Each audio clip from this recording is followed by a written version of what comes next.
It's only been a year out of the wilderness for QPR, which is quite fortuitous on all sorts of levels, particularly financial. Trying to make sure that they don't repeat the problems they had 2 years ago is key. We'll all be seeing a few images of Harry Redknapp with his car window down between now and the end of the transfer window, because there's definitely more deals to be done at QPR. Bringing in players like Rio Ferdinand for nothing is a fantastic piece of business for them. And Steven Caulker, it's part of Redknapp's plan. Apparently he wants to play 3 at the back with wing backs. So reinforcing in that department is fundamental. And bringing in those kind of experienced players, I think it's going to have a big influence for them.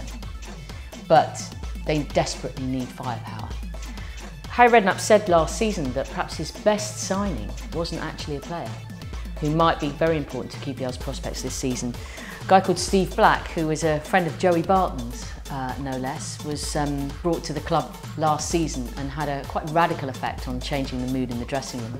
I think that's going to be something that will help and be different to last time QPR were in the Premier League and they arrived with all these new signings and a lot of players who were perhaps being paid a little bit more than was considered to be their value at the time, created a bad atmosphere, but that bad atmosphere is certainly improved for this time, or that's the idea anyway. While they'll make a lot of money this summer for the players who've left, it's going to be very difficult to replace them with players maybe who are going to come from outside of England who will have to settle very quickly.